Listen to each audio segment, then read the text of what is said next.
Hey YouTube, welcome to our AFC East breakdown. So we're just going to go through every team, the Dolphins, the Patriots, the Bills, and the Jets, and go through every position and just give you an all-around breakdown. So we haven't done this sort of video before. We've just taken a whole team and covered all of their players, but we want to do it and see how it is. So leave a comment down below if you like this sort of format. Hopefully it will help kind of just contextualize, basically talking about starters versus backups. When I talk about how good the offense is compared to the quarterback, then that also applies to the running back, the wide receiver, the rest of the team. So hopefully this will make a lot more sense and have some solid continuity. But as always, we tell you guys, if you enjoy our content, please subscribe. Then you'll get notified every time we post a video, and we update you guys multiple times a week on all sorts of things happening from around the fantasy world. But another thing, Rob, do you want to mention is the league that we have going? Yeah, so a lot of you guys have had fun. We love interacting with you guys. We love building the community. And so what we wanted to do is we wanted to put a league out there that we can play against you guys. And so right now we've got two 16-team leagues. One is totally full, but one of them has 2 spots left. If you're interested in playing against us, go ahead and put your email there. Now, don't do this if you've already been sent an invite. Don't do this if you're in the other league. Once again, but if you're not in either league, you haven't accepted or been sent an invite, put your email address there. We'll invite you once again, 2 slots left. Love to play against you guys. Football season's right around the corner. I'm getting excited. Yeah, well, let's just get into it, Rob. Why don't you start with the Patriots? So what's going to happen is we're each going to handle 2 teams. He's going to do the Patriots and the Bills, and he's just going to do the whole team because it's just kind of the easiest way, I guess, to divide up the labor on this one. Yeah, and I think the nice thing about this is we get to talk about some obscure players, or for example, things like kickers and defenses. And let's be honest, nobody wants to do an entire video just on kickers, but this gives us an opportunity to get into some of those more obscure positions. So I'm going to cover the Patriots. I'm trying to think of anything else we need to add at the front end of it. I really don't think there's anything. Let's just get right rolling. So you can start with New England Patriots. You got to start with the quarterback position there. And this one's kind of a no-brainer. You're talking about Tom Brady, obviously a great quarterback. So for Tom Brady, it's not a question of talent. It's a question of, is he getting too old? Is this the year that things fall apart? Is it time to avoid this guy? We talked about him in our Fact or Fiction video. And if you didn't watch that, I'm going to take some of that information, but if you want to know more details, watch that video and you'll get more details. So with Tom Brady, he's going to be 41. It's only a matter of time that this guy declines. Is this the year to stay away from the guy? So I want to give some examples of quarterbacks who had a great year and followed it up, and how quickly the wheels can come off of a quarterback in terms of their talent and level. I take Peyton Manning, for example. So if you look at Peyton Manning in 2014 at age 38, a quarterback rating of 101. He had 4,700 passing yards, 39 TD passes, and 14 interceptions. That's a very good year, right? The very next year, 2015, he had his career worst quarterback rating of a 67. He had 2,200 passing yards, 9 TDs to 17 interceptions. Man, in 1 year, the wheels just fell off quickly for him. I'll take Brett Favre, for example. 2009, playing for the Vikes, age 40, has a quarterback rating of 107. 33 touchdown passes and 7 interceptions. The very next year, quarterback rating of 69, 11 TD passes to 19 picks. And so we see how quickly it can fall apart for quarterback. It's not like a slow regression. A lot of times it happens pretty quickly. And so is Brady due to slide? Is this the year to avoid him? Okay, with that said, I want to give you guys some food for thought. While I feel like this year he's still a very good quarterback, we have him in our top 5, and I feel very comfortable with that. One, the last 3 years he's had quarterback rating over 100. The previous 15 years, he had a total of 3 years with a quarterback rating of 100. So he's done it 6 times, 3 consecutive years in a row. Before that, in 15 entire seasons it took to get 3.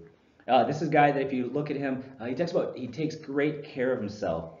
Diet, exercise, his overall health care is impeccable. And I think that's going to elongate his career. His meals, he's got a personal chef. He thinks about everything he takes into his body. Every bite is planned. His days are planned. His sleep is even planned. This guy goes to bed at 9 o'clock every night. He gets up with an alarm clock. His workouts are meticulously planned out. And one of the things he's done in his workouts, he avoids a lot of high impact things like that to really preserve his joints and things like that. So this guy takes care of himself. He even does things like what they call brain resilience exercises. So just help him in case he gets a concussion, helping him be quick on his feet, to think quickly. So that's something that he does. And I think it's also important to note that in his career, Tom Brady hasn't had many concussions, so that's a good thing, especially in the age of CTE. Even on vacation, this is a guy that even on vacation, he works out hard, he takes naps, he schedules everything. This guy is very, very careful in how he takes care of himself, and I think that bodes well. Says he wants to play till he's 45 years old, so everything that he has done is built around that goal. in his life, you look at his career, he's avoided a lot of excessive punishment. Now, he did have the 1 year he had that torn ACL, was out for the year. But other than that, unlike, let's say, for example, Brett Favre, who was a big, tough, physical quarterback who took a lot of hard hits, Tom Brady has avoided a lot of tough punishment. I think that's going to lengthen his career. And look at quarterbacks. How many quarterbacks have been successful at his age? I want to take a look at that. But one thing I think is important to know that as time has gone, athletes have been able to stay productive later in their life. It was only 4 months ago in the Super Bowl, right? 4 months ago, this guy had 505. Well, I guess it's more than 4 months ago at this point now, closer to 6. But in the Super Bowl, he has 505 passing yards, 3 TDs, no interceptions against a very good Philly defense. So that's huge. Take a look at him also. He's had 30-plus touchdown passes 6 of the last 8 years. So you look, his most productive years have come later in his career. In fact, I said 6 of the last 8 years he's had 30 touchdown passes. It actually would have been 7, but 1 year he only had 28 touchdown passes because he was suspended for 4 games. Obviously, if he plays a full 16 games there, he breaks 30 there also. In the previous 10 seasons, he only had 30 touchdown passes 1 season. So this is a guy that's been better and more productive as he's gotten older. You look at other quarterbacks that have been productive at the age of 40. Brett Favre threw 33 touchdown passes, only 7 interceptions, a completion percentage of 68, a quarterback rate of 107. That was by far the best of his career. Okay, he led the Vikings to a 12-4 record. You look at Warren Moon, had a good year at age 41. You look at Peyton Manning, the year that he had 55 touchdown passes and broke the record. That was age 37. So once again, guys are more productive as they get older. I think that he can continue to be productive there. The other thing I think I've enjoyed is you look at the first preseason game that he played last game, and the guy was just nailing it. He looked systematic. He looked sharp. He didn't miss a beat. He looked great out there. So here's where I say, in terms of Tom Brady, I would say this. If you're in redraft leagues, he's a top 5. Now, you're probably expecting me to say if you're in a dynasty league, he probably falls. I'm not going to say that, and here's why. If you follow our philosophy and redraft leagues, okay, obviously it doesn't matter, but in dynasty leagues, what would we tell you in terms of quarterbacks? Obviously, you don't keep a quarterback. You don't keep a quarterback because we tell you in quarterback drafts, in dynasty leagues, don't take your quarterback early, don't overpay. So why we bump him down in dynasty leagues? Because we say you only got to look at the quarterback situation 1 year at a time anyways. So that's kind of where I value him right now. I think he's a top 5 quarterback this year. I think he's going to decline soon, but I think we can trust he has one more good year. Before I move on to other positions, anything you want to add to that? No, I completely agree. He has elite health. You talk about Peyton Manning, who had that huge fall off. He had the neck surgery, a bad offensive line, took a lot of hits. Brett Favre had plenty of hits. A lot of those guys who have big fall offs take a lot of hits and have injury problems. I don't know if we've ever seen a player in the NFL be as healthy as Tom Brady has been for so long. So that's huge. But you want to talk about the running backs now? I do. One final note on the quarterback situation. Their backup is Brian Hoyer there. He's a quality backup. If Tom Brady were to go down this year because of an injury, I think that he's a guy that's got value as a matchup play. He's certainly not somebody that's going to be as good as Tom Brady, but I think he's a guy you could keep there. But let's get to the running back situation there. You got Sony Michel. So currently he's injured. Now for a veteran, that's no big deal. If you miss training camp and you're injured, that's fine. But a rookie playing for the Patriots, that's not a good way to start your career there. You got a complicated playbook that you got to learn. You got to learn pass protection. And here's the bottom line. You play for Bill Belichick and you get in his doghouse. That is not good.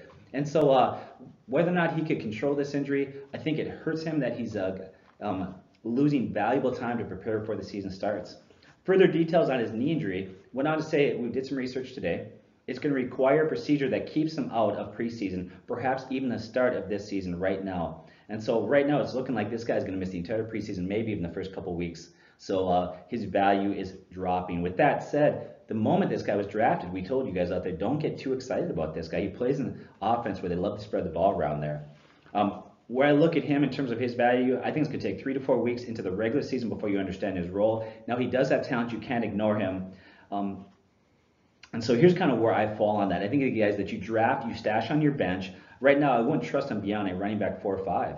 Honestly, until he's really proven himself. I know a lot of owners out there are going to reach on this guy. I know they're really excited. I know his hype was huge, but I don't have quite that excitement for that player. Before I get on to Rex Burkhead, anything you want to add to Sony? No, just keep going. Okay. It's a very crowded backfield for sure. It is a very crowded backfield. It's ugly. It's, in a lot of ways, it's very much your running back by committee that I try to avoid if I can, but sometimes you got to get in there and you're going to have to play these guys. Hopefully you can avoid that. Rex Burkhead, he's another guy that is, people are very excited. There's a lot of hype on him. Now, last year, he had 7 touchdowns in 10 games. He actually had 6 of those touchdowns in 6 games.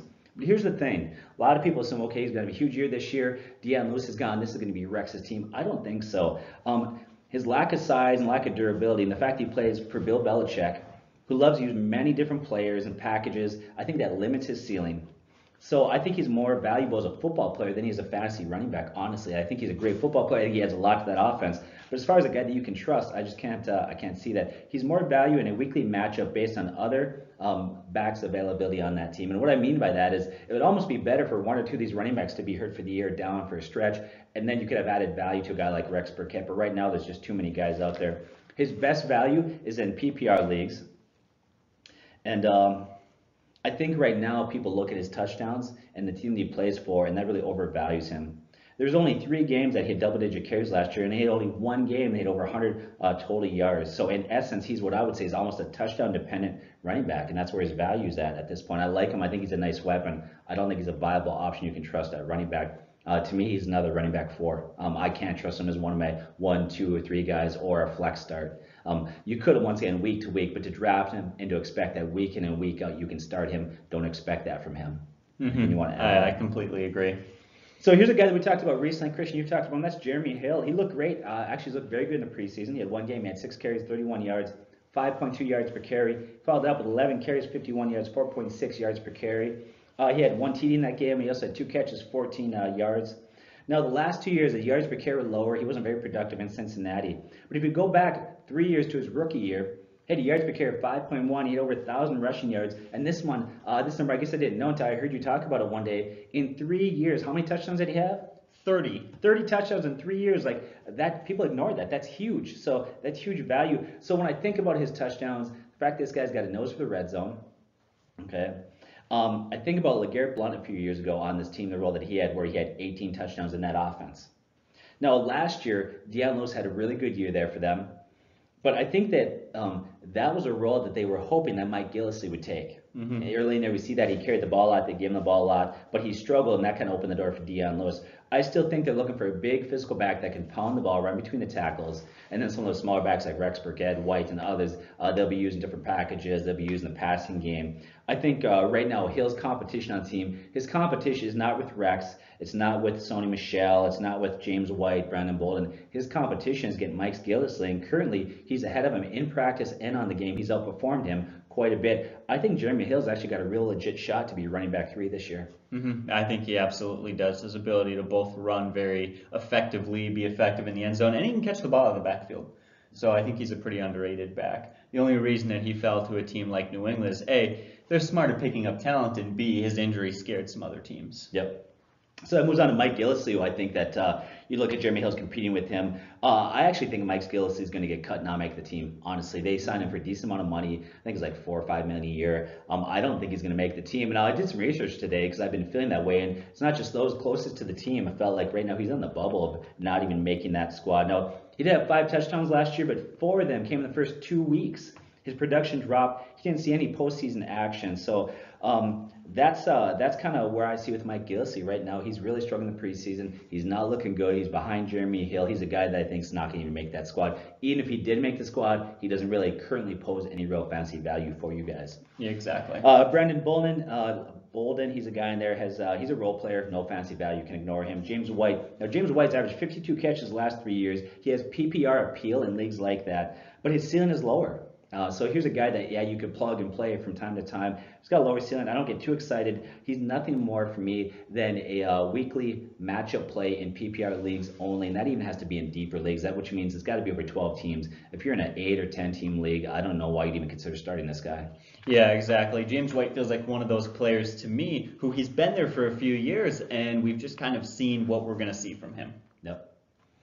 So that's it for the running back situation. Once again, it's ugly there. There's a lot of mouths to feed. They love to spread the ball around. There's no pretty. The last guy for New England that I felt like I could trust to play week in and week out was Corey Dillon. You have to go back many years for that. So don't put your trust in that backfield. With that said, running backs are hard to come by. They are at a premium, so you are going to have to watch that situation a little bit. Let's get on to wide receivers, unless you want to add something. Well, no, I was just going to say, let's get to wide receivers. You called the running back situation ugly. The wide receiver situation is probably even worse. It is. It is really a tough one. Let's look at Julian Edelman right there. So he's Tom Brady's most reliable and best wide receiver, but he's got lower value in standard leagues. The reason why, this guy's a PPR giant when he is on the field. Now, last year's tore his ACL. He's fully recovered. He's healthy. He's ready to go. Problem is, he got suspended. So he's going to miss the first 4 games this year. Now, I want to emphasize how valuable he is in PPR leagues. If you take his catches per game and extrapolate that over 16 games, he averages 104 catches per season. The concern has low yardage totals, and he doesn't see the end zone a ton per se. And so he's a guy that when he does come back, he's going to be a guy that Brady's going to look forward to a lot. I think he's got huge value in PPR leagues. But I think people get a little bit too excited in standard leagues. He's a guy that I personally would rather see as a wide receiver 4. In PPR leagues, he's definitely a wide receiver 2-3. Chris Hogan's another one. Right now, Chris Hogan's average draft position is really high. People are excited for him. Now, he had a 4-game stretch last year. He averaged 70 yards and 1.25 touchdowns per game.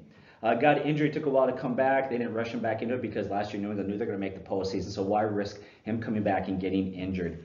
A lot of people felt like, okay, this is year though. He'll come back. He'll be that guy, especially with Julian Edelman out. He'll have a huge year. I think he'll definitely have a bump in year. In fact, he might have his best statistical year. With that said, Hogan for me is not a wide receiver 1 or 2. His best season was 38 catches, 680 yards.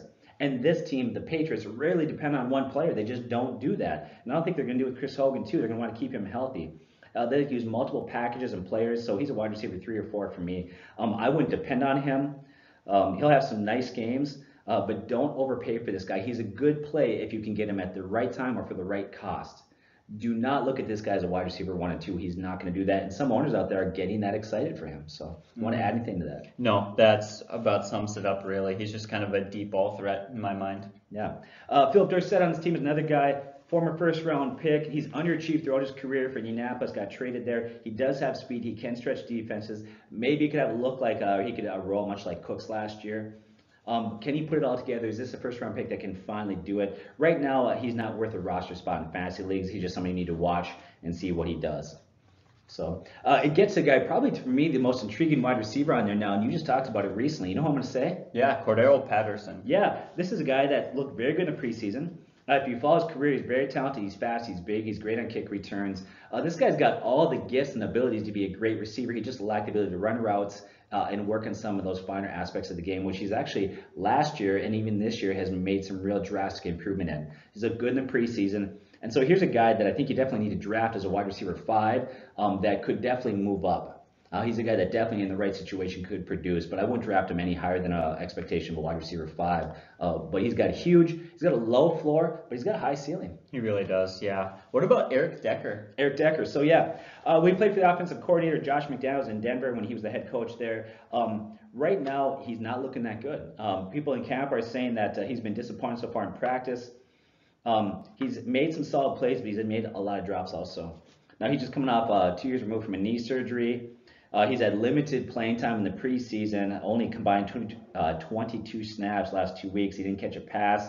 So I think Eric Decker's a veteran that could come in there. He could contribute. He could be effective, but so far doesn't look good. I think for me, Eric Decker, I got to see something in the 3rd preseason game from him before I'm real confident with this guy. Yeah, exactly. Yeah. Now, there's a bunch of other wide receivers on there that potentially get Riley, McCarron, Braxton Berrios, I could go on and on and on. Anybody else that I can name there are all guys what we call deep sleepers. They're nobody you're going to draft. They're only guys that you're going to watch and monitor. And we're going to do that too. And if we hear anything, any inkling where this guy has their value begins to rise, we'll tell you about that. And so right now, I'd ignore the rest of those guys there. Yeah. Well, let's get to the man. You got his jersey on. Let's get I to want the to hear man, about Gronk. Gronkowski. So who can you trust on the Patriots, year in, year out fantasy players? Well, Tom Brady, Gronkowski, their kicker. Those are some of the guys that you can trust. All the other positions are questionable, but Rob Gronkowski, when he's on the field, he's one of the best tight ends in the history of the NFL, offensively speaking. So you take Gronkowski, when he's healthy, his statistics per game over 16 games projected. This guy averages 74 catches, 1,126 yards, and 12 TDs.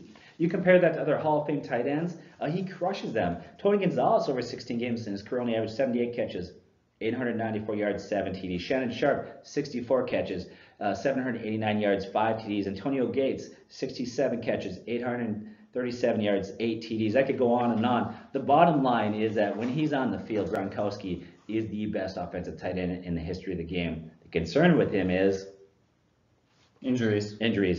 He's only averaged 11.5 games per season last few years.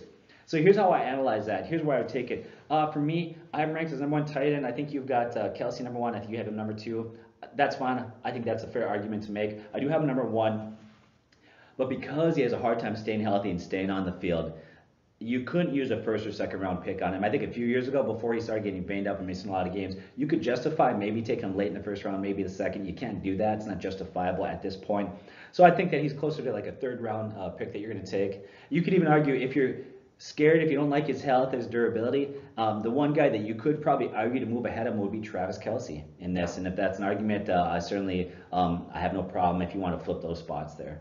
You got Dwayne Allen as his backup. Last year, Dwayne Allen came there. A lot of people thought he would really have a great year. He actually flopped last year. And then the one game that Gronkowski was out and he played, he had 2 catches for 10 yards. The one tight end that I think you need to watch out there that could back him up and have some good numbers if Gronkowski's out, and that's Will Tye. So keep an eye on him there. Let's move on to kickers. Stephen Gostkowski, since 2006 when he entered the league, that's 13 years, okay? So you look at 13 years. You take 32 teams times 13, that's 416 player slots as far as statistics goes for kickers. If you do a search on the top scorers, he's got 5 of the 12 top scoring seasons of the possible 416 players out there. This guy is impressive and he's consistent. Number one, yeah, he's a good kicker, but the bottom line, he plays in the right system. Stephen Gostkowski is a top 5 kicker. I'd say he's actually top 3. He's a stud. Anything you want to add, by the way, about Gostkowski or the tight ends? No, not really. I love just the safety in Gostkowski. If you're somebody who doesn't research a lot on the kickers, that's a safe kicker that you can get, that you know what you're getting with, and you're getting a good guy. Yeah. Let me wrap it up with the defense and move on to your team, Christian. That defense last year was really a tale of 2 teams, or tale of 2 seasons. The first 4 games, they allowed 32 points per game. The next 12 games, they only averaged 13.4. That defense really picked it up. They did lose defensive coordinator Matt Patricia in the offseason. They didn't make a lot of major moves. So I look at that defense. Here's why I see they're going to be a solid top 15 defense, but they are not a top 5 defense. So they're a defense that I would prefer to play matchups with than drafting them expecting that week in and week out I can trust them to be dominant. On a positive note, though, if you do draft that defense, they're going to have 6 games against the Bills, Dolphins, and the Jets. And 2 of those teams very well could be starting rookie quarterbacks, so that bodes really well there. So that's where their defense is at. Anything you want to add to the, you look at I was going to say the Dolphins, to the Patriots fantasy outlook? Yeah, I think that last year their defensive statistics were enormously skewed by their first 4 games. And then after that, they were one of the best defenses in the NFL. And I think that they're somewhat underrated. And I think that comes down to really the Bill Belichick system. They have some good players, yes. They might not have the best defense out there, but he knows what his players can do and he works with them quite well. Despite, just a couple of games that they struggled, they managed to get back on track and had a fairly good season. And so I think that that's one thing that bodes well for them, is that they're better than their stats from last year would lead on. Yeah. So that's my breakdown of the Patriots. Once again, Tom Brady, you can trust him. He's a stud. I love Stephen Gostkowski's a stud out there. Gronkowski's a stud. All those other positions have a lot of question marks. There is some talent there. There are guys you need to watch, but temper your expectations. All right, so now let's break down the Miami Dolphins. Of course, like you did, we're just going to go through kind of the traditional order. Let's do quarterback. Of course, the only quarterback with fantasy value for Miami right now is Ryan Tannehill. One thing I want to say about Ryan Tannehill is I love Ryan Tannehill. I've loved him for a very long time. I think that he's a very good and extremely underrated quarterback in the NFL. A lot of people don't know that he's had multiple 4,000-yard passing seasons and multiple seasons with a passer rating of over 92. That's getting up there to be some of the best in the NFL, and he's been very productive. However, he has only posted 1 fantasy season better than 16th. And that's simply because he's a good quarterback, but he's not a good fantasy quarterback. That offense simply doesn't help him very much. And the loss of Jarvis Landry isn't helping him very much either. He doesn't have great weapons in that passing game. That offensive line is mediocre at best. To be honest, it's not a great situation. I think he's a good quarterback, but he's also a conservative and efficient passer. He checks down a lot. He makes short throws. In short, I'd just say that he's really a waiver wire pickup guy. If you see that he has a good matchup, he could certainly be a good bye week plug and play, but you are not going to keep him on your team all year long. He's just not worth it. Let's move on to the player that I'm excited to talk about. Let's talk about Kenyon Drake. Right now we have him ranked as our 17th running back. The last 5 weeks of last season, Drake ran for 444 yards on 4.88 yards per carry and had 17 catches. That's an insane stretch. In fact, if he had done that over the whole season, that pace, he would have had 1,400 yards, 54 catches on 4.88 yards per carry. He would have been very good. Good news for Drake, he gets a serious upgrade from Jay Cutler to Ryan Tannehill. Jay Cutler was simply not getting it done. That offense was a mess last year. And this year he's finally going to have a whole season as the running back. He went the first 7 or 8 weeks behind Jay Ajayi, and then they finally traded him away, and he was actually far more effective in that role, just his ability, the way that he plays. Mind if I had one stat there? Yeah. I'll recap it when you're done there as far as Miami and the team as a whole. But during that same stretch, he had a 2.67 yards after contact during that. So he wasn't just getting big yards because there was holders. I mean, he was very effective. I mean, if you study yards after contact, 2.67 is unbelievably high. Yeah, that is very, very high. That's one of the best in the NFL. So we really like him. There's a reason we have him as a top 20 fantasy running back. Very well could be top 15. But what about his backup? What about the rookie Kalen Ballage? A lot of people are very excited about him, but I want to caution you guys that he is nothing more than a later round handcuff, or maybe just a sleeper, a guy to take a chance on.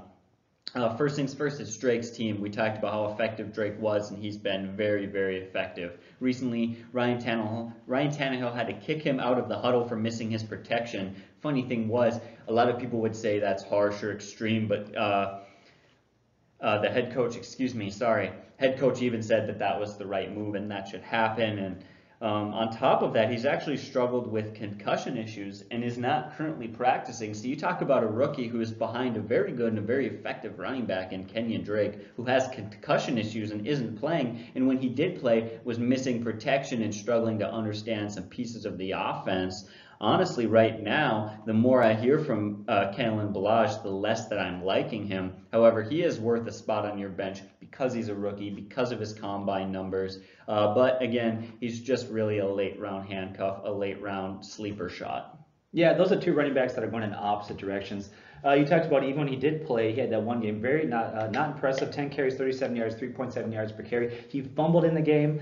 This guy's got a lot of issues to work out. And the opposite side of it is you look at Drake. We loved him going into this year. He's looked great in the preseason, and the team keeps talking about how impressive he is. Now, some people think that Gore is going to come and steal some carries, which he will. But Gore has actually come out, Frank Gore, and said that he is impressed. He can't believe how talented Drake is. Yeah, that he was just kind of talking about how impressed that he was and how great Drake has been. And it's funny, that was really the big thing that I was going to mention. A few people that we know think, okay, maybe Gore goes there and becomes the back, but that's not going to happen. No. Gore is extremely old for a running back. He's like an ancient dinosaur at this point. I imagine he'll be a good replacement. Maybe they'll put him in late in the game if they're winning or if they're losing by big, if they just want a guy who's going to hold on to the football. I honestly don't think he has any fantasy value at this point. What do you think, though? Do you have any exceptions or any reason that maybe he should be on someone's team? Talking about Gore? Frank Gore. Yeah, I'm just kind of curious for your opinion. So, I didn't even do any research on it. Yeah, so when I look at Gore, I mean, I don't see any value. He's 35 years old. I think he's brought in to mentor some of the younger running backs. He'll have some value. I mean, if, for example, Drake were to go down with an injury, something like that, I think, maybe you could start Gore if he's playing a very bad run defense. But honestly, he's a guy that might have value, but I would not put him on your bench. Honestly, it's a wasted bench spot at this point. So this is all Drake's team. But like I said, you do have to draft a guy like Kalen Ballage simply because of his combine numbers and his potential that he has there. So, no, I'm going to stay away from Frank Gore. Yeah, exactly. I'm glad. I was just curious what you said, but that's exactly how I feel. He's really not worth a spot on your roster at this point. But that's kind of the running back situation. The more time goes on, the more that this is all Drake's team. However, again, talk about those rookies, man. Athletic rookie like Kamara last year came out of nowhere and hit a huge home run for some fantasy teams. So it's hard to not be able to it's hard for me. I really can't find a reason to not throw him on my bench late in the draft. Yeah. Now, the one difference, though, between it, like you said, they both came out of the combine. They had potential. They had, some skills out of college. The difference was is Alvin Kamara last year. After every practice, every preseason game, you just heard the coach just glowing about how he was just he looked like the best athlete out there. You're not hearing that from Kalen. It's the opposite. He's Yeah. underperforming. He's making mistakes. He's screwing up. So yeah, it could happen. I don't think it's going to happen though. Exactly. What about a far less situation on that team? What about the wide receiving situation? Honestly, it's ugly, and a lot of these guys I'm not too excited to have. In fact, there are probably only two of them that I would bother putting on my roster at all. The first is Devontae Parker. And this is a guy over the last 2 seasons who's been a disappointment for a lot of people. 2016, I'll read this off. Devontae Parker averaged 20% target share. That's about 6 targets per game, and was the 42nd fantasy scoring wide receiver during the 15 weeks that he was active and playing. Last season, however, he averaged 21%, which is 7.4 targets per game, and ranked 29th during the 12 games that he played. So he did step it up a little bit last year, but it wasn't great. He should have a hugely increased role. He should get a lot more targets because of the departure of Jarvis Landry. But honestly, I wouldn't be surprised if he turned into the new Jarvis Landry, meaning kind of the way they use Landry was a lot of short routes, a very much better PPR guy, a possession receiver, not putting him downfield a lot. I wouldn't be surprised if that turned into Parker. If you're in a PPR league, he has a lot of value, but I don't honestly imagine that he's got a crazy ton of value in a standard league. That's somewhat how they used him last year, but I think that that's going to get even more extreme now that Jarvis Landry is gone. So that's Parker, but what about Kenny Stills? Kenny Stills is entering his 6th season in the NFL. He's still actually only 26 years old right now, so he's fairly young. Honestly, I don't think that he is a fantastic wide receiver. He played there for the Saints, and they let him go, and then comes here now, and honestly is another guy who has been unimpressive on an offense that I think has struggled a little bit. He did get his career best in receptions and fantasy points in 2017, although he wasn't fantastic. And there are a lot of options there. Devontae Parker, Albert Wilson, Danny Amendola, Stills. And so I think that he does have some value as maybe a wide receiver 5 or a wide receiver 6, a guy to throw on your bench. But you look throughout his career, he has been less than impressive. Rob, I know you have something that you want to say on this. Well, first of all, none of those wide receivers strike me as great plays at this point. Going back to, you talked about Parker. Everybody said every year, this is year Parker's going to break out, and it doesn't happen. It doesn't happen. The difference was all the other years is the coaching staff would talk up Devontae Parker a lot. Yeah. This year they're not doing that. In fact, it's the opposite. They talk about how he's been blanketing coverage. He's not getting open. Now he's injured. And so none of these wide receivers here really excite me. If there's one that you should probably keep an eye on, I think it's probably Stills. It's funny that you mentioned he's 26. Last year he had a decent year, not a great year. And maybe he still can fulfill that potential. I think about Chris Carter, the Vikings, who didn't have his first 1,000-year season until he was 28. I'm not a big fan of any of these wideouts. Like I said, I think the one guy you need to keep an eye on is probably Stills. But where would he rank as far as wide receiver 1, 2, 3, 4, and 5? That's what you're gonna have to ask yourself. I suppose the depth of your league. But for me, I don't see him as a 1, 2, or 3. Maybe a bubble 3, depending on the size of your league. Yeah, the thing that I like about him is that he has ranked no lower than 22nd in yards per reception each of the last 4 seasons, and has ranked in the top 20 in yards per target in 2 of those seasons. I think that he's a big home run hitter. He stretches the field. He has the capability of making plays. But you do have to look, and this is kind of where you have to understand the X's and O's and watch the games. The Miami Dolphins, they don't like to throw vertically. They don't like to stretch the field. I don't know if necessarily this plays into Kenny Stills' ability as a whole lot. However, this year he goes from a wide receiver 3 to a wide receiver 2. That could be enough. Again, like I said, he's certainly worth a bench spot, but are you going to take him and expect him to be your fantasy starting wide receiver week in and week out? Absolutely not. But I do like him, especially in good matchups. And then honestly, the only other guy there I want to talk about was Danny Amendola. Honestly, in my mind, he has very little fantasy right now. He's a guy who's probably going to sit in free agency unless I see things change. He has had not a fantastic career. There's not a whole lot of news about him lately, and he hasn't had a fantastic preseason. So that's that. Yeah. There's times where Danny Amendola has looked great. But one, even his best year wasn't that great. He has a hard time staying healthy. They talk about using him in the slot. He might have a game here and there that's going to be productive, but otherwise, I won't trust him either. Yeah, exactly. That was the final thing that I was going to say is that he's kind of planned to be that slot wide receiver. And you do have to ask yourself, other than Wes Welker, can you name one slot receiver who's had a very effective fantasy career? Not really. I think a lot of times the slot's very possession receiver, check down oriented, short throws, and honestly, it's just not a big playmaking position to play at, especially when you're third on the depth chart and only used in those sort of situations. But let's talk about this tight end that I'm excited about, this Mike Gesicki. I hope that I'm saying that right, but honestly, I don't care that much about pronunciation. There's absolutely no arguing with his tangibles, with his physical abilities. At 6'5", 247 pounds, with a 34 and 1/8 inch arms, excuse me, I almost said wingspan. That's not very great. He's got the body. He also absolutely dominated at the combine. He was best in nearly every drill. He posted top marks in the 40-yard dash, the vertical, the broad 3-cone, short shuttle, and 60-yard shuttle. Everything is there physically. That is absolutely absolutely not a concern for me. In a dynasty league, I absolutely love him. I'm going to keep an eye on him. However, he's going to stay in free agency for me. And I'll tell you why, and this comes down to just a very simple statistic. Only 3 rookie tight ends have ever had more than 500 yards and 5 touchdowns, which is very surprising considering last year 12 tight ends had at least 5 touchdowns and 18 had at least 500 yards.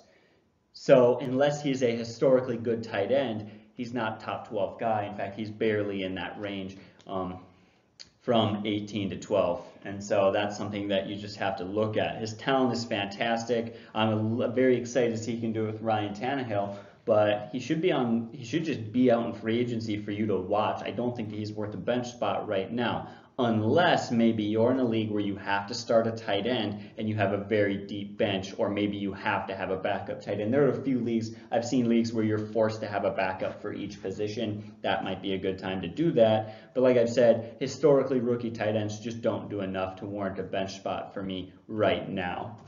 Any thoughts on that? Any disagreements? No, I agree with you. I think he's got a lot of talent. In dynasty leagues, this guy's going to be huge, but the fact that I don't like is he's a rookie, and rookies just simply don't produce in the tight end position. So yeah. What about another rookie that I'm not a huge fan of is Jason Sanders. Right now, he's the kicker for Miami, and he's looks like he's going to be the starter there, and that's what he's set to be. However, rookie kickers are probably even worse than rookie tight ends. We look at, recently we think of like Robert Aguayo, a guy who was reached and taken in the second round, was it?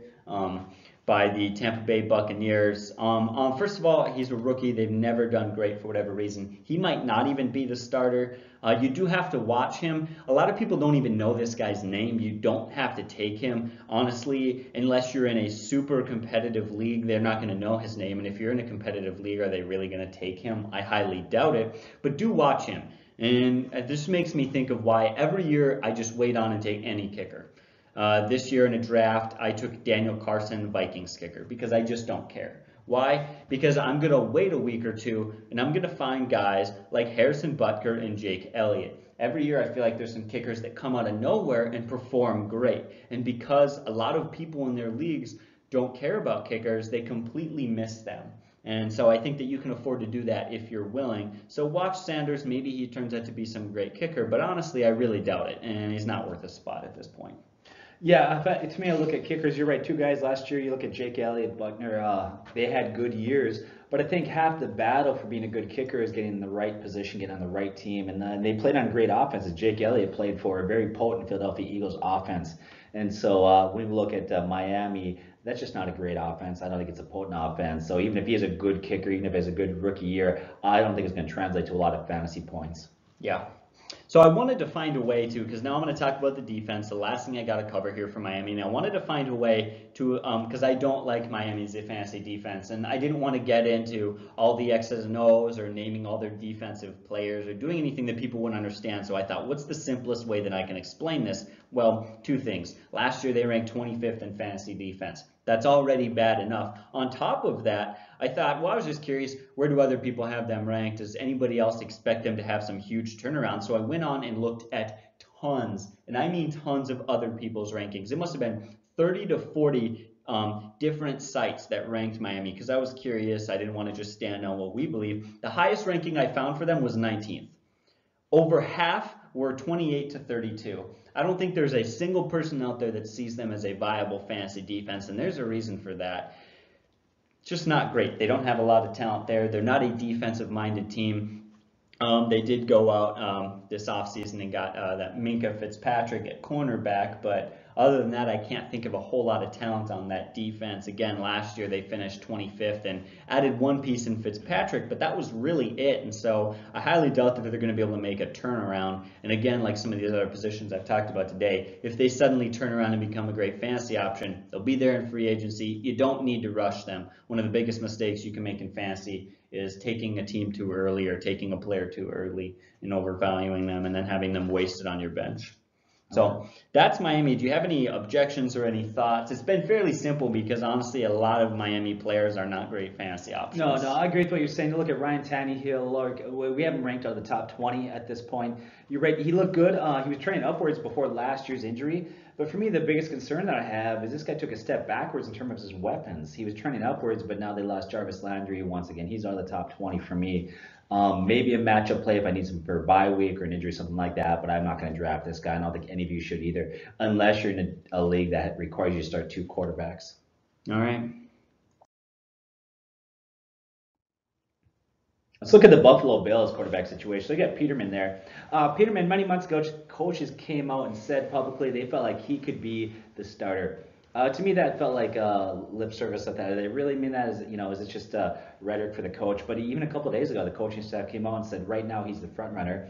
He's actually looked good in the preseason.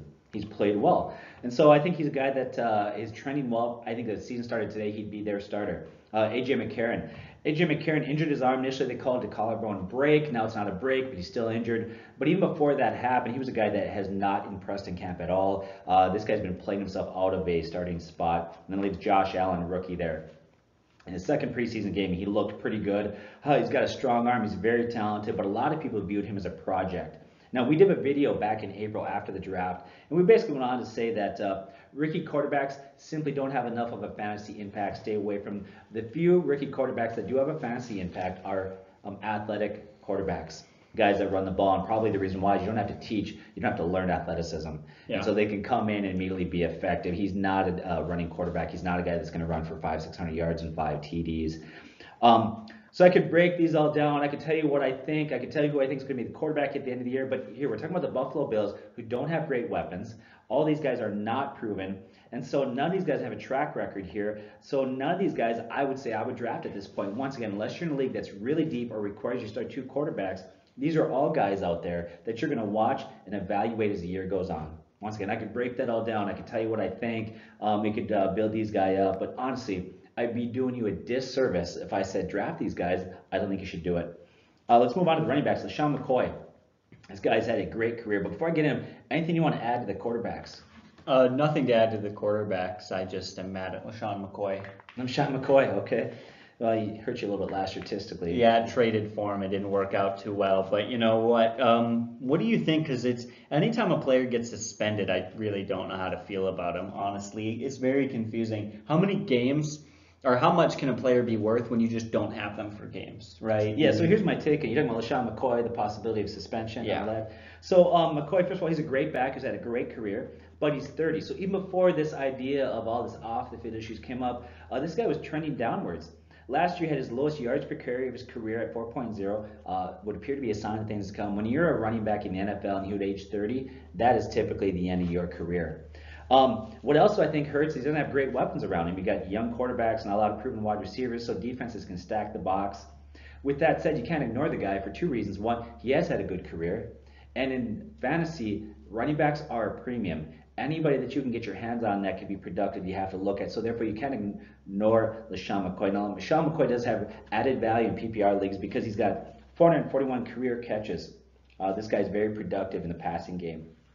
Now, another thing that has actually trended upward for him is that he has looked quicker in camp. He's looked more explosive. Looks like he's got himself in great shape. So he was trending downwards, although he's coming, he's looked good. But here's what you're talking about. Here's the concern that we have with him right now.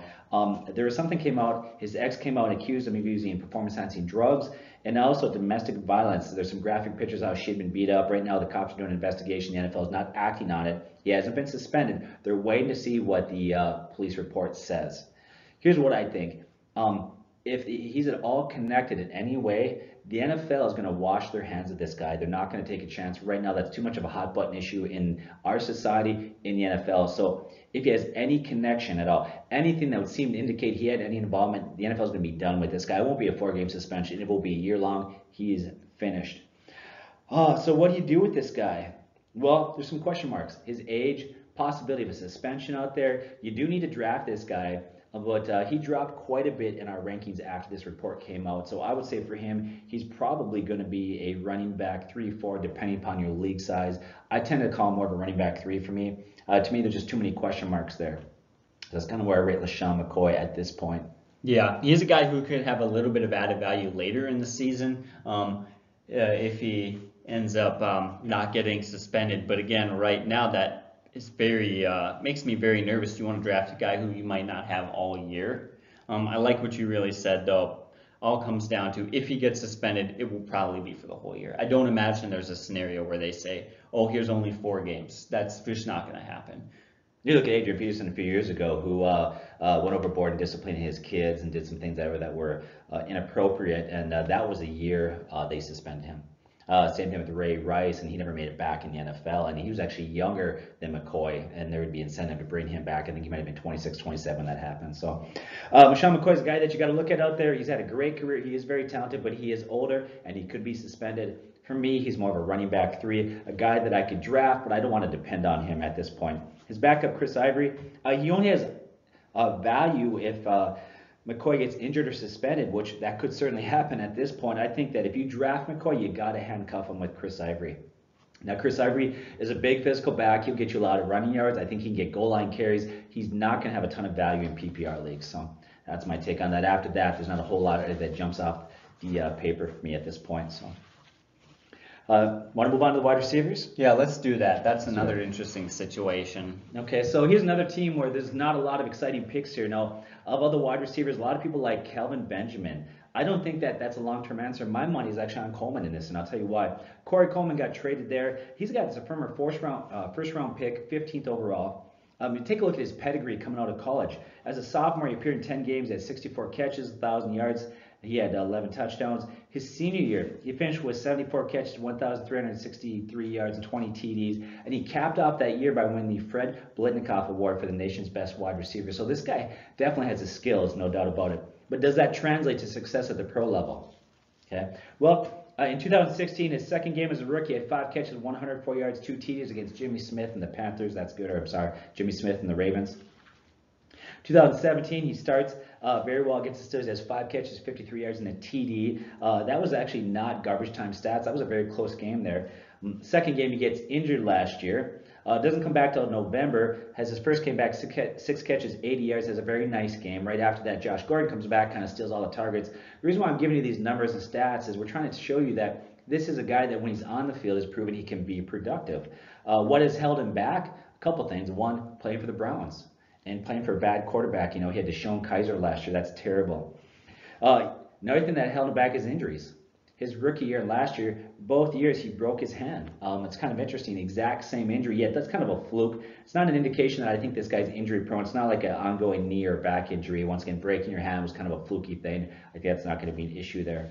Yeah, exactly. When you look at it, the injuries that are more repeated are a lot of like tears, MCL, ACL, PCL, tendons, bones don't tend to be repeatable. It's kind of strange that happened. Yeah. So I take a look at this guy. He left a bad situation. I think this change of climate could help him there. I could argue, I think he's kind of the best wide receiver in the Bills at this point. Now, rumors were they traded him from Cleveland because they didn't like his work ethic and his attitude, but the Bills are just full of problems there. So The Browns, I'm sorry. The Browns are full of problems there. Thank you for correcting me. You look at Josh Gordon, you got Landry, Callaway. So who knows what's really going on there. So I take a look at him. I like his talent. I like his upside. I like his ceiling, although he does play for a questionable quarterback situation.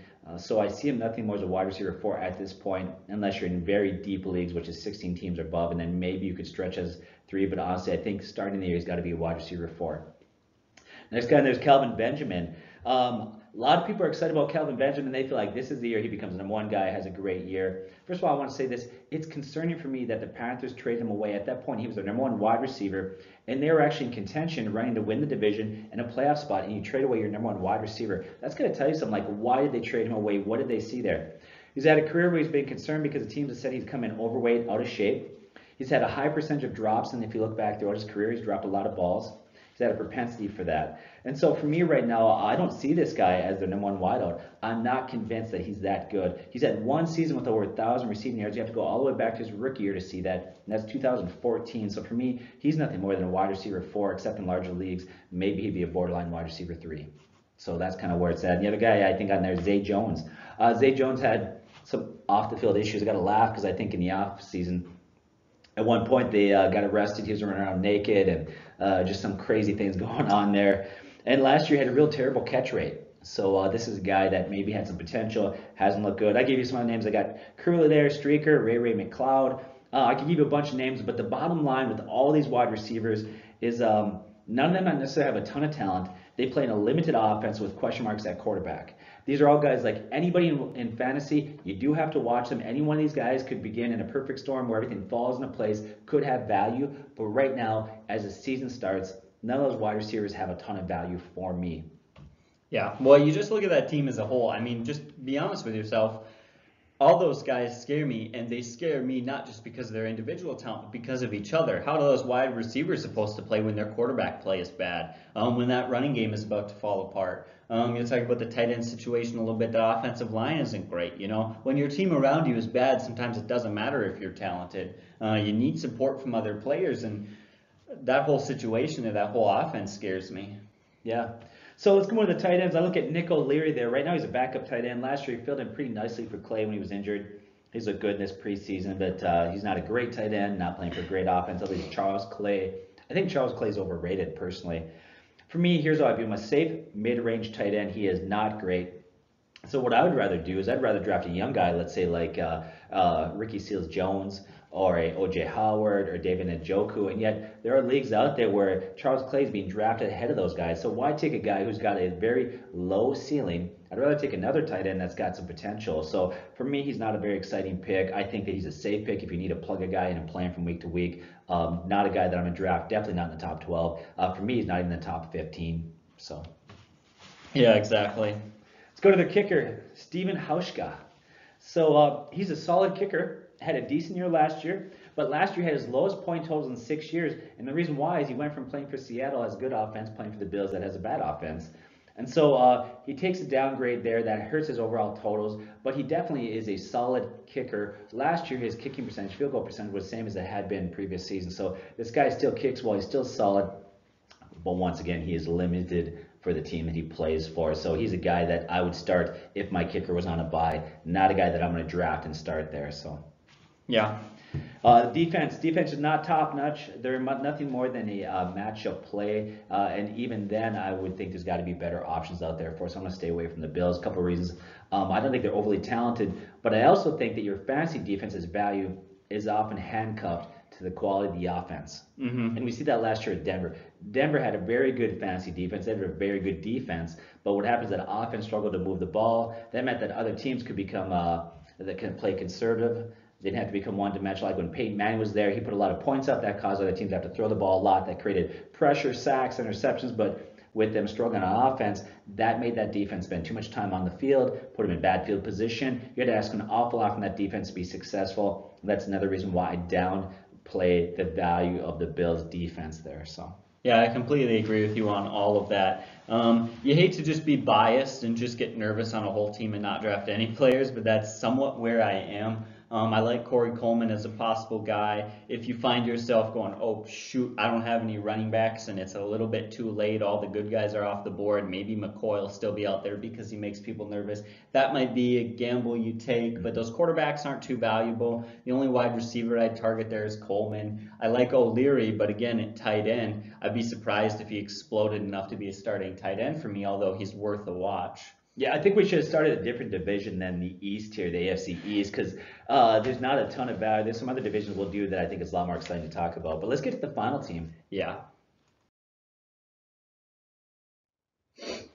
All right, so now we're here. I'll try to go pretty fast through here through the Jets, and we'll start off with that quarterback situation: Sam Darnold and Teddy Bridgewater. Now, neither of these guys are fantastic fantasy options. Sam Darnold is set to be the starter, but that's not guaranteed. That's one thing to note. Rookie quarterbacks are historically bad and not a great offense. But one thing that I really like is that they took him in the first round. Now, that doesn't I'm not just saying he's a first round talent. That means more when the Jets take you as an offensive player in the first round.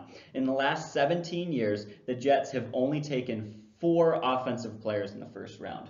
In 2006, they took Nick Mangold and DeBrickashaw Ferguson in the first round, both guys. And then in 2009, they took Mark Sanchez. Those are the only other guys since 2001 that they have taken in the first round. 2001, do you know who they took in the first round? I don't. Santana Moss. Yes. Not very useful information for this, but I remember it, so I guess I'm going to say it. But what I do want to say, I think that Sam Darnold has been fairly effective. He might have a lot of dynasty value down the road. But Teddy Bridgewater, he very impressed in camp, and Denver is very unimpressed with their quarterback situation. I wouldn't be surprised if they made a trade. If Denver traded for Teddy Bridgewater, that could add some serious fantasy value to Teddy Bridgewater. Until that happens, neither of these guys are great fantasy options, but that could add some value to him.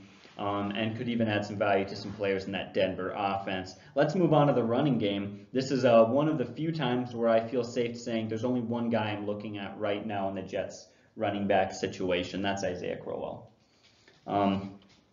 Look at Crowell has finished. A lot of people see Crowell as just a first and second down guy, and that makes sense. He's finished in the top 25 in carries and rushing yards each of the past 3 seasons. Now, last year, he's never been great in yards after contact, but last year he stepped that up to 2.0 yards after contact, so that was nice of him to kind of see him make that boost of him being a little bit more physical. But also, a lot of people would be surprised to see how effective he is in the passing game. He's ranked in the top 30 in targets each of the past 2 seasons. Now, being in the top 30 isn't fantastic. That doesn't make him an extremely valuable guy in the passing game, but that's very impressive when you consider the fact that Duke Johnson had 80 catches last year, and they still managed to have enough room or Crowell still managed to go out there and get enough catches for him to be in the top 30. I think that tells you that, yeah, he's very, very capable of doing both, and I think that he's a bit of a sleeper. We've been watching all year. I have him in a league we just drafted in, and I think that he could be a very good option, actually. Yeah, I like Crowell. I actually like him quite a bit. I think this is the year that he breaks 1,000 rushing yards. A lot of people think Paul is going to be the guy. I don't think so. One, Paul is not young anymore. Isaiah Crowell is still fairly young at 26. He's a guy that has been effective in not a great situation there. And I look at Paul. Paul is going to be the third down back, change of pace. Somebody's going to give him relief. I like Isaiah Crowell. He's been overlooked in a lot of leagues. I think he can be a very solid running back play for you. Of all the teams we've done here, the Jets actually have some intrigue. Mm-hmm. And one of them is Crowell. Another one that you're about to talk about is a guy I think that could have some huge value. Yeah, well, let me finish on Powell because I wanted to say one of the reasons that I don't think that Powell has value, and I think that this is somewhat enough of a reason, is look at the past few years. What has Powell done? And I think there's a reason they brought in Crowell. Last year, he was struggling to compete against guys like Matt Forte, guys like Elijah McGuire, a lot of players who were very unimpressive. I think that there's a very, very obvious reason why the Jets brought Crowell, and they needed an upgrade, and Crowell is just the guy to do that. And so I just think that Powell is a little bit older and honestly wasn't quite getting the job done in my book. I could be wrong. But let's talk about Robbie Anderson. Let's get to that wide receiving situation. I love Anderson. I've talked about him a lot this offseason. I had him last year. I was very happy to have him. He had 63 catches on 114 targets, just shy of 1,000 yards, 941 yards, and 7 TDs. He was very effective. In fact, He started the year kind of a nobody and finally earned his role and then had a 6-game stretch with 3 100-yard games. And in those 6 games, he had 6 touchdowns. He was extremely effective. And during that stretch, I remember starting him, and man, he really got the job done for me. And then he kind of disappeared. And a lot of people are nervous on him this year because he finished the last 4 games pretty weak. But we've talked about this before. He hurt his hamstring during a Thursday practice and then played a final 4-game stretch that was extremely tough. He played Denver, the 4th best pass defense in the NFL. He played the Saints against Marshawn Lattimore, cornerback, who only allowed a 41.8 passer rating when thrown to. That was 2nd best in the NFL among corners. Then he played the Chargers with the 3rd best pass defense. Then he played the Patriots. Anderson made 1 catch and made 1 reception before leaving that game injured. So of course he struggled those last 4 games. He played 3 elite defenses and then made a catch before he went out with an injury. So yeah, he disappeared those last 4 games, but can you really blame him? That's an insanely tough schedule. Play the 4th best pass defense, the 2nd best corner, and then the 3rd best pass defense. I'm not really surprised there.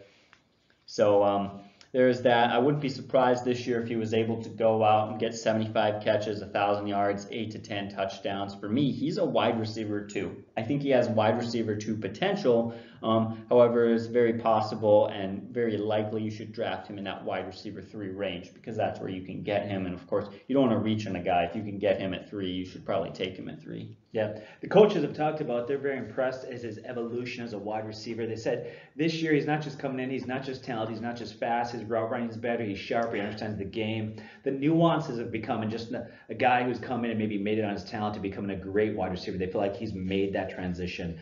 And so everything that coaches say tell us they believe this guy could be an all-pro wide receiver. So the one concern that we have is some problems in the offseason where he got arrested. I don't know if he got arrested, but he got a ticket for speeding, a bunch of other things that went along. But the team feels like he's put that in the past. He's moved on. He's staying clean. He's looking good. And so I like this guy. Yeah, I absolutely love him. But I think that's, like you said, we talked about some news made us nervous. But right now, he has no suspensions. He's not in trouble. And there's really nothing unless something comes up in the future. But right now, I don't have any problems with him.